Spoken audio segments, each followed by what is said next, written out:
The wealthy magnate arrived at the restaurant, believing the dinner was a simple negotiation. The warm light of the private dining room at the Summit restaurant filtered through the heavy velvet curtains, as if wanting to apologize in advance for what was about to transpire on that quiet evening. It was one of those slow afternoons in Seattle, where the bustling port city outside operated in slow motion,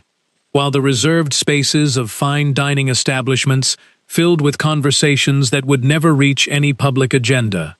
David Kingston crossed the main lobby of the Summit with the professional calm of someone who had spent decades eating in that exact place. He was a shipping and logistics magnate, the sole owner of the international Kingston Group, a massive company founded by his late father many years ago. He was a mature man, accustomed to arriving at his meetings with the quiet concentration of one who knows the world will eventually adjust to his schedule. Henry Quinn, the historic headwaiter of the dining room, received him with the discreet bow of a servant who has known 3 generations of a powerful family.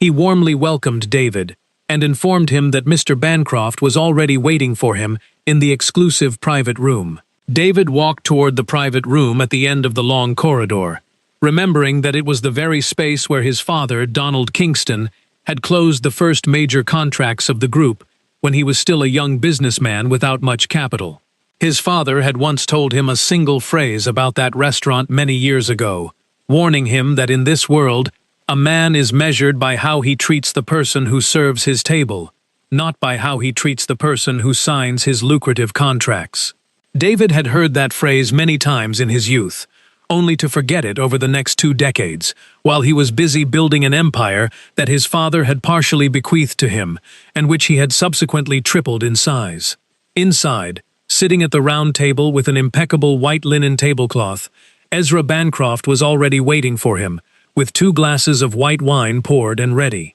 Ezra was the historic financial director of the Kingston Group,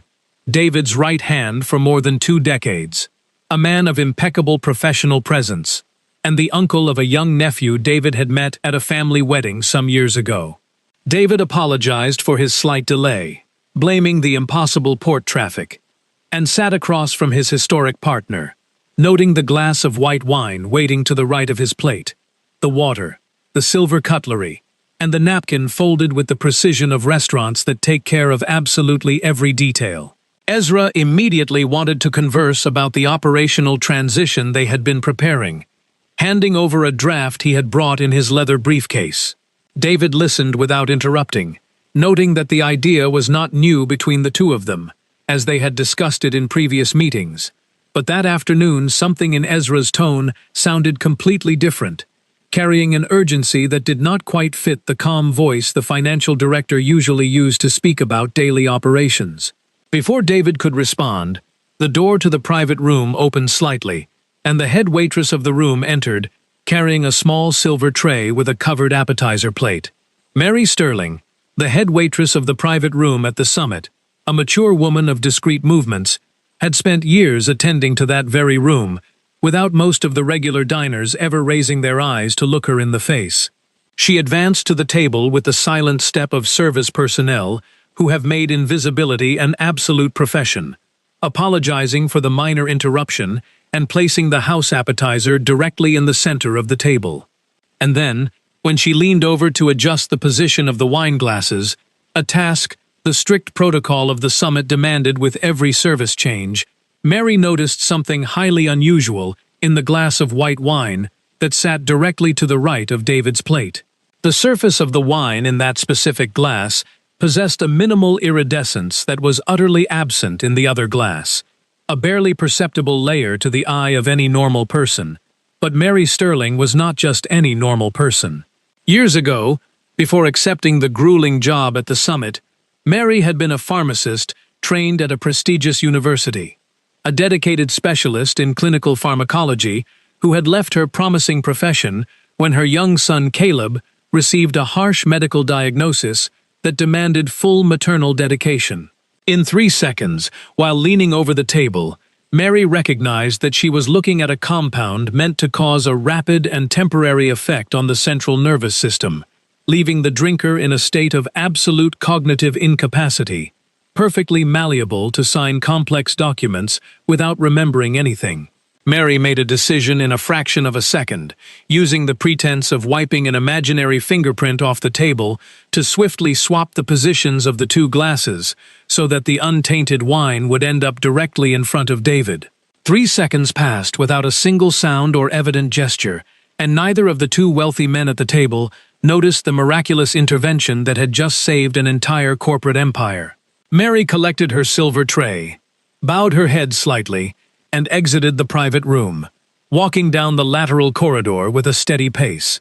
while inside her chest, her heart hammered with a terrifying force she had not felt in years. Inside the private room, David Kingston raised the glass of white wine he had on the right side of his plate, proposing a toast to 20 years of working together with his trusted financial director. Ezra Bancroft hesitated for a tiny fraction of a second, a pause so incredibly small that any normal diner would have confused it with the professional pause of a man preparing a thoughtful response. But David, this time without knowing exactly why, noticed the hesitation just as he had noticed the atypical urgency in his partner's voice minutes before, and just as he had remembered his late father's old warning upon crossing the threshold. The two glasses were raised at the same exact time, and David drank a deep sip of the wine, while Ezra merely made the gesture of the toast, barely wetting his lips against the expensive crystal rim. Ezra then placed the glass back on the table with a minimal care that would only be understood much later, proceeding to pull a thick folder from his briefcase to explain the numerous points of the first operational draft. David listened without interrupting, feeling a strange sensation he could not fully identify, not the taste of the wine, but a tiny out-of-place feeling his mature businessman brain had learned to register over the decades. Instead of reading the document right there, as Ezra seemed to be urgently expecting, David politely pushed the papers back, stating that he preferred to read them in his quiet office because he never liked signing anything in the heat of a dinner. Ezra placed his glass on the table again, this time with a minimally more abrupt movement, a tight contraction of his fingers that any regular diner would have easily confused with a simple professional tick. A profound, silent disappointment appeared in Ezra's eyes for a fleeting second. Not the professional disappointment of an executive facing a delay, but the deep frustration of someone whose carefully orchestrated life plan had just been abruptly suspended. Meanwhile, Mary had returned to the main lobby of the summit, where Henry Quinn immediately saw her stepping out of the lateral hallway with a face noticeably paler than her usual complexion. The historic headwaiter had spent decades observing the dedicated staff of the dining room, and when Mary passed the front counter without offering their usual discreet greeting, Henry understood right away that something terribly wrong had occurred in the private room. He followed her into the small preparation kitchen, where he found Mary with both hands resting on the cold marble table, breathing heavily, and he gently asked her if she was feeling well. Mary raised her head, looked deeply into the eyes of the veteran headwaiter, and confessed that 5 minutes ago she had deliberately swapped a wine glass in the private room because the drink meant for Mr. Kingston contained something highly dangerous. Henry stood perfectly still for a moment, then calmly asked Mary if she was completely certain of what she had seen, needing absolute assurance before taking any drastic administrative action against their most wealthy and powerful corporate clients. Mary responded with unwavering conviction, reminding Henry that before she ever served tables, she was a highly trained clinical pharmacist, and she would easily recognize the illegal compound floating in that glass, even with her eyes closed. Without another word, Henry retrieved an airtight tempered glass container used for premium oil tastings, instructing Mary to return to the room, finish the dinner service normally, and securely collect the untouched tainted glass when she cleared the table. He promised to personally store the glass in his locked office, safe as undeniable physical proof of the attempted crime, and vowed to make an urgent phone call to David Kingston later that very night. Mary followed his precise instructions flawlessly, returning to the private room to clear the plates and carefully securing Ezra's untouched glass beneath her service apron, without raising any suspicion from the two departing businessmen. Later that evening, David Kingston tossed and turned in his luxury downtown apartment, unable to find any sleep because the vivid image of the head waitress leaning over the table kept replaying obsessively in his tired mind. Unable to shake the feeling of dread, he grabbed his mobile phone in the middle of the night and dialed the direct number of the restaurant, desperately needing to ask the head waiter one single pressing question about the woman who had served them. Henry answered with his usual calm, professional tone, asking David not to sign absolutely any operational documents or have any phone calls with Mr. Bancroft until they could speak in person at the restaurant the very next morning. Across the city, inside a secluded luxury apartment, Ezra Bancroft finished a brief, tense phone call with a shadowy accomplice, confirming that the initial plan had completely failed because David had unexpectedly refused to sign the transition documents. Ezra poured himself a short drink and stood by his large window, suddenly remembering the unremarkable face of the head waitress, wondering for the first time if her simple gesture of moving the glasses had been intentional. He quickly dismissed the paranoid thought as completely absurd, unaware that his entire carefully built empire of corporate deception was already beginning to rapidly crumble because he had severely underestimated the invisible woman serving his expensive dinner. David Kingston arrived at the summit before 9 in the morning, finding the side service door already unlocked, and Henry Quinn waiting in the quiet lobby, with the serene posture of an older man who knew exactly how to handle severe corporate crises. Henry guided the magnate to his small back office, where the sealed, tempered glass container holding the preserved wine glass sat safely on the wooden desk, securely identified and completely intact from the previous turbulent night. Before explaining anything further, Henry introduced Mary Sterling, who entered the room wearing her everyday street clothes, instantly transforming from a quiet service employee into a dignified professional woman ready to reveal a terrifying hidden truth. With the surgical calm of a dedicated professional speaking a language she had not used in many years, Mary detailed exactly what dangerous compound she had identified in the wine and the severe cognitive paralysis it would have caused if consumed. David listened in stunned absolute silence, realizing that he was supposed to wake up that morning having signed away his entire logistics empire, completely unaware of the ruthless betrayal orchestrated by his most trusted financial partner. When David asked Mary why she had risked everything to save a man who had completely ignored her for years, Mary explained her difficult past, her son's illness, and her deceased father's noble teaching about always protecting human life. Deeply moved by her incredible integrity, David immediately pledged to permanently cover the extremely expensive imported medication required for Mary's teenage son Caleb, insisting that it was not merely a reward, but a fundamental debt of absolute gratitude. By 11 in the morning, Barbara Adams, a fierce corporate criminal defense attorney, arrived at the restaurant, bringing along Dr. Matthew Taylor, a trusted private forensic medical examiner, to formally analyze the tainted wine glass under strict legal chain of custody. While they anxiously waited for the preliminary laboratory results, Barbara and David began reviewing the recent financial movements of the logistics division, quickly discovering a massive parallel financial structure that Ezra had been secretly operating for over a full year. In the middle of the afternoon, Rachel Monroe, the young sommelier of the private dining room, timidly knocked on the office door, carrying a small leather service notebook filled with highly detailed handwritten observations from the past several months. Rachel revealed that Ezra had recently brought an unregistered guest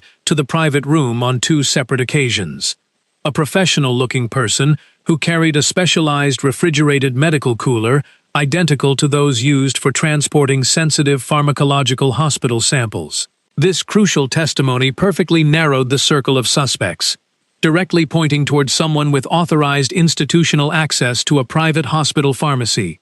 providing the exact missing link needed to legally connect Ezra to the dangerous chemical compound. By late afternoon, Matthew Taylor called Barbara with the final forensic report, officially confirming the presence of the controlled incapacitating compound and successfully tracing its registered origin back to a specific private hospital supply depot in the city. Just as they digested this victory, Barbara's corporate phone rang with an emergency alert from the board of directors, warning them that Ezra Bancroft had just called an urgent morning meeting to activate a hostile operational transition protocol. Ezra was falsely claiming that David was mentally unstable and heavily relying on a forged transition document, supposedly signed during their dinner at the restaurant, which was currently circulating among all the confused members of the executive board. Knowing they needed an inside witness to completely destroy Ezra's fabricated narrative,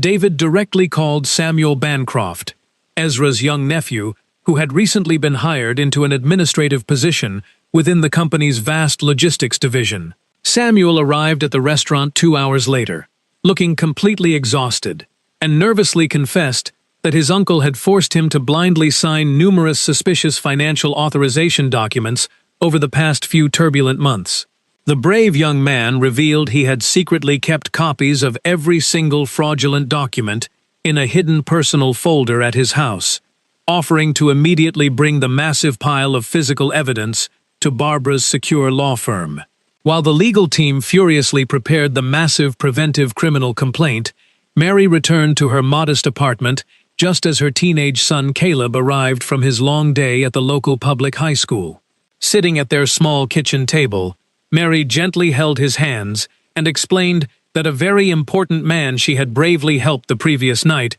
had permanently guaranteed the absolute financial coverage of Caleb's vital imported medical treatments. Caleb tightly hugged his crying mother, deeply understanding that she had finally reclaimed her brilliant former identity as a brave clinical pharmacist, a noble identity she had kept fiercely hidden away for years just to focus entirely on protecting him. Back at the bustling law firm, Catherine Vance, the legendary historical owner of the Summit, made a rare personal phone call to David Kingston, fiercely demanding that Mary be given a publicly dignified professional corporate position. Catherine insisted that Mary had spent way too many years suffering in complete silence, and David gave his solemn, absolute word that the heroic woman would be honored in front of the very same wealthy executives who had always ignored her. Everything was perfectly set for the explosive morning board meeting, where Ezra Bancroft would confidently walk into a meticulously designed legal trap,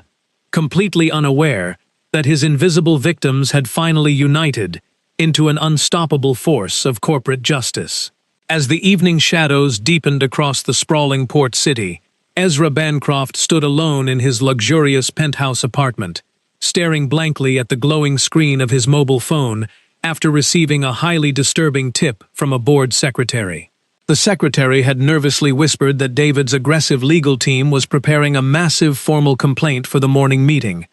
a complaint that prominently featured the terrifying word forgery, sending a cold shiver down Ezra's rigid spine. Panic slowly began to replace his usual cold professional arrogance,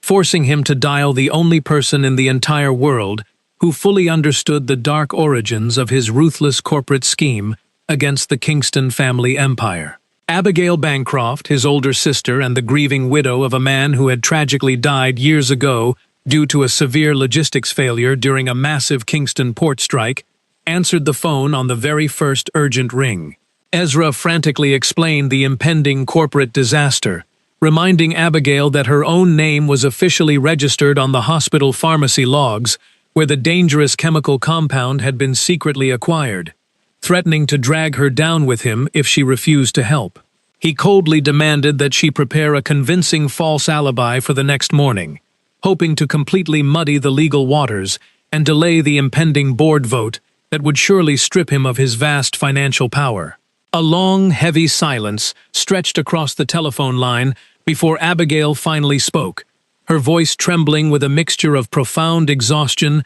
and long-overdue moral clarity regarding her brother's increasingly monstrous corporate vendetta. She reminded Ezra that she had only provided the medical depot contact months ago because he had falsely promised to strictly search for legal documentary evidence regarding her late husband's tragic death, never to actively poison an innocent human being. Abigail firmly refused to participate in his desperate cover-up, declaring that she would instead walk directly into Barbara Adams's law firm at the crack of dawn to sign a full voluntary technical confession, effectively ending her brother's reign of terror. Early the next morning, the grand executive boardroom of the Kingston Group headquarters filled with an uneasy, tense silence as 11 powerful directors and 3 independent legal advisors took their plush leather seats around the massive mahogany table. Barbara Adams entered the grand room flanked by David Kingston, Mary Sterling, and the veteran headwaiter Henry Quinn, while the forensic doctor Matthew Taylor waited patiently in an adjacent glass room with the towering stacks of physical evidence. Ezra Bancroft confidently strode into the room exactly 10 minutes later, projecting an aura of absolute professional invincibility. Placing his thick forged transition folder squarely on the polished wooden table, without ever making direct eye contact with David. The institutional secretary formally opened the highly anticipated session, immediately granting the floor to Ezra, who spent several agonizing minutes outlining his fabricated narrative regarding David's supposed mental instability and the urgent necessity of a swift operational transition. He theatrically referenced the recent private dinner at the summit, falsely claiming that David had willingly signed the preliminary transition document, and passionately argued that his 2 decades of loyal financial service compelled him to desperately protect the founder's legacy. When Ezra finally concluded his impassioned lying speech and sat down, a thick murmur spread among the confused board members, who were completely unaware of the massive legal avalanche about to crash violently down upon their massive corporate structure. David Kingston calmly raised his right hand, signaling his fierce lead attorney to take absolute control of the turbulent room, entirely bypassing his usual diplomatic corporate protocols to deliver a swift and merciless blow to the financial director. Barbara stood tall at the head of the long table, commanding immediate absolute silence from the wealthy executives, and formally announced the immediate presentation of a massive technical criminal complaint that would thoroughly expose the greatest betrayal in the company's long history. She opened her first thick red folder, extracting the certified graphological report that scientifically proved the signature on Ezra's transition document was an exceptionally high-quality forgery, instantly shattering the core foundation of the hostile corporate takeover attempt. A collective gasp echoed through the spacious boardroom as Barbara systematically outlined the sinister events of the private dinner, revealing the terrifying presence of a controlled hospital compound, specifically designed to cause severe cognitive incapacitation. She dramatically presented the forensic medical report, certifying the exact chemical nature of the tainted wine, explaining how the dangerous substance had been intentionally introduced into David's glass to forcefully extract a signature while he was mentally paralyzed. Ezra's face turned a sickening shade of pale as he realized that the invisible head waitress he had completely ignored at the restaurant had not only noticed his dark crime, but had successfully preserved the ultimate physical proof of his guilt. The tension in the room reached an absolute boiling point when Barbara revealed the voluntary cooperation of both Samuel and Abigail Bancroft, presenting the massive hidden folders of fraudulent financial transfers and the devastating signed confession from Ezra's own sister. She masterfully narrated how Mary Sterling, utilizing her hidden brilliant background in clinical pharmacology, had bravely executed the miraculous glass swap in 3 seconds, ultimately saving the Kingston Group from falling into the greedy hands of a ruthless corporate predator. The entire board of directors sat in stunned, absolute silence, staring in deep shock at the brave former waitress who had just single-handedly dismantled a multi-million-dollar criminal conspiracy without ever asking for a single penny in return. Standing firmly at the head of the polished boardroom table, David Kingston finally spoke, his voice completely devoid of anger, but carrying the heavy, undeniable weight of a seasoned leader who had just survived a lethal corporate assassination attempt. He openly confessed to his wealthy colleagues that for far too many years he had operated with a dangerous blindness, foolishly ignoring the quiet service workers, who truly observed the intricate hidden machinations of their sprawling business empire. He turned his intense gaze toward Ezra, telling his former trusted partner that the justice system would handle his punishment, effectively banishing the disgraced financial director from the magnificent corporate headquarters he had ruthlessly tried to steal. Two independent legal advisors quickly escorted a completely defeated Ezra Bancroft out of the grand boardroom, handing him over to the corporate security personnel waiting in the long marble hallway to execute the formal legal expulsion protocols. With the immediate internal threat neutralized, David immediately moved to his second crucial agenda item, requesting the board's unanimous approval to instantly appoint Mary Sterling as the new executive director of Pharmaceutical Logistics Quality and Security.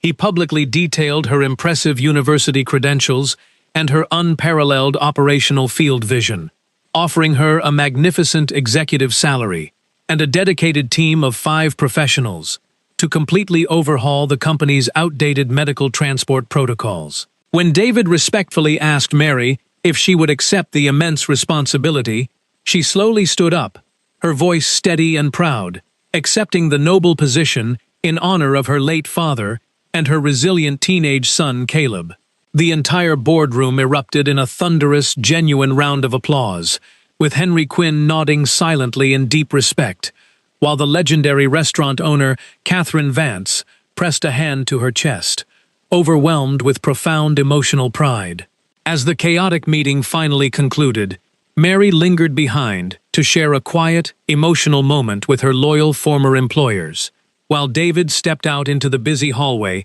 to formally address the young man who had risked everything to help them. Samuel Bancroft was nervously sitting on a small leather sofa in the corridor, his face pale and exhausted after quietly listening to the total professional destruction of his uncle from behind the heavy wooden boardroom doors. David sat gently beside the terrified young clerk, assuring him that his incredibly brave decision to provide the hidden financial folders had effectively saved the entire Kingston family legacy from an absolute, irreversible, catastrophic financial ruin. He promised Samuel that after the massive legal dust settled, the young man would be given a completely fresh start within the company, strictly supervised by honest mentors, who would finally teach him how to properly navigate the corporate world. Mary eventually stepped out into the bustling hallway and politely asked David for one final, deeply personal favor, inviting the powerful billionaire to attend her son Caleb's upcoming birthday dinner at their modest apartment later that same week. She explained that she desperately wanted her young son to personally meet the honorable man whose life she had bravely decided not to let perish in that quiet restaurant room. David accepted the humble invitation with profound gratitude, promising to bring along a very special historic family heirloom that his late father had specifically instructed him to give to the very first human being who saved his life.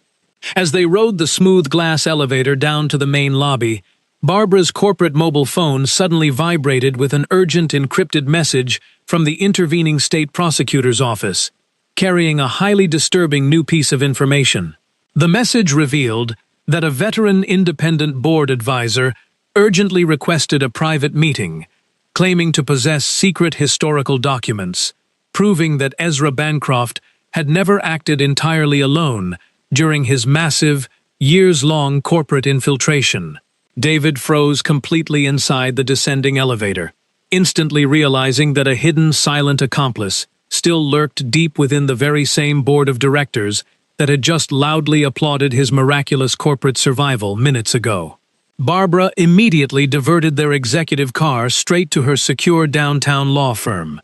where the elderly independent advisor, Robert Kane, was already waiting patiently with a single, heavily worn leather folder resting squarely on the glass table. Robert was a historic corporate survivor who had worked closely with David's legendary father, Donald Kingston, during the turbulent early expansion years of the massive port logistics empire many decades ago. Looking directly into David's eyes, Robert slowly opened the old folder, revealing hidden documents that exposed Ulysses Carter,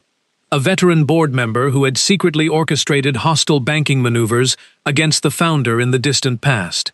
Robert explained that Donald Kingston had specifically instructed him to keep the damning documents securely hidden for decades, waiting for the exact inevitable moment when Ulysses would patiently attempt to strike again during a moment of massive corporate weakness. The wise old advisor revealed that during the morning meeting, He had closely observed Ulysses calculating his next sinister move the exact second Ezra was expelled, perfectly mirroring the same treacherous expression Donald had warned about years ago. Armed with this devastating historical proof, David aggressively ordered Barbara to launch an immediate ruthless audit of every single board vote Ulysses had ever cast, preparing to permanently cleanse the Kingston Group of its final hidden parasite. A few days later, during a fiercely convened extraordinary assembly of the Kingston Group,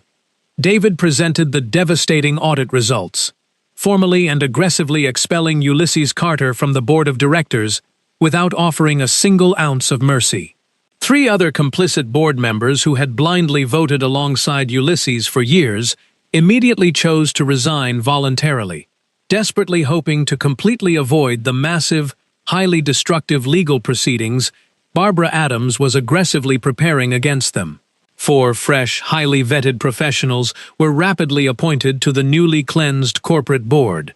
prominently including Mary Sterling, who now proudly held her own independent institutional voting rights as the Supreme Director of Pharmaceutical Quality and Security. Standing at the back of the magnificent assembly room, Robert Kane slowly reached into his tailored suit jacket, retrieving a small, heavy metal object carefully wrapped in an incredibly old, slightly frayed piece of dark velvet cloth. He approached David with a profound look of absolute respect, quietly stating that Donald Kingston had specifically instructed him to deliver this precious object on the exact day his son finally learned how to lead the empire with true vision. David carefully unwrapped the cloth, revealing his late father's heavy brass pocket compass, the exact same historic instrument the old man had carried during the founding days of the massive port logistics company many decades ago. By the end of that incredibly chaotic week, the state prosecutors formally charged Ezra Bancroft with multiple severe felonies,